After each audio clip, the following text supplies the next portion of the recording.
Shiloh Baptist Church was organized in the year 1851. Some founders of the Second Shiloh were the Wilburn, Raven, and Huckabee family. They held their first worship service in what was known as the Bush Harbor. The Bush Harbor was a structure made of vine and bush. After the Bush Harbor, the church family decided to construct a building to hold worship services.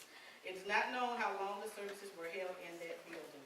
It only had one door and one window. During the early years of this structure, the congregation grew.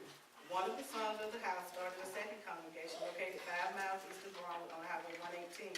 This congregation that was formed and nurtured by Second Shiloh in Mount Pleasant.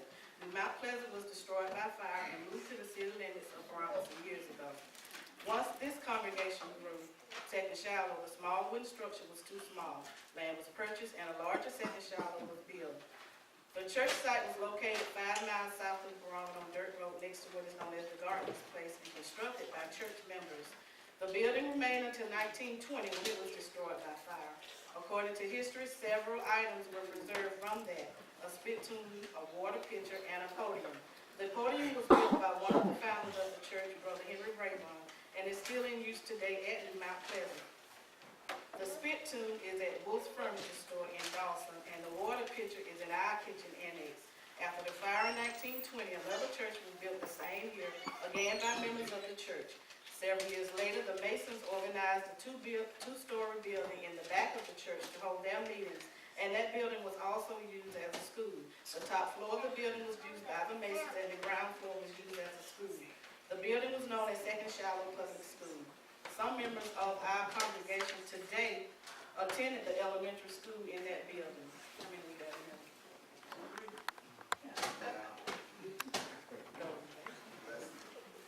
Later years, the Masons built another building in the city limits of Broward, and modifications were made to the Shiloh building.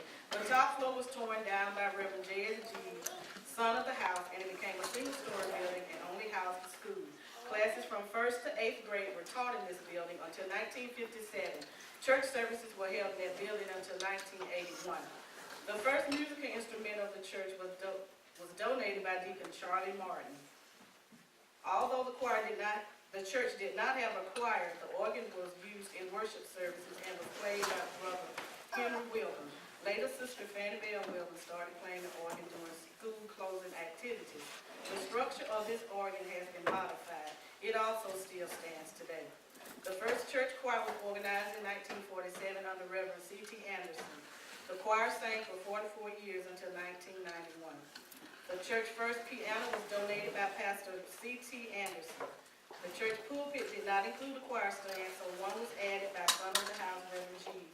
Reverend G's was husband of Sister Lula Malt G's, a member of the Gardner family. Since the organization of the first choir in 1947, the church has had one other adult choir, which is our adult choir today. This choir was organized in 1967 under the leadership of Reverend D.L. Terry. Second Shiloh has had 3 youth choirs. The longest tenure of any known pastor in church history was Reverend D.L. Terry. In 1951, the church called Reverend Terry to pastor the congregation. He served for 37 years until his health failed. Under his leadership, the church underwent major renovations, both inside and out. In 1981, the church was moved from that old familiar location near the Gardeners Place and relocated to the present location. Although some of the work of this building was performed by contractors, much of the work was done by its members. This is a historic, traditional Missionary Baptist church. The foundation and principles our forefathers built this church on.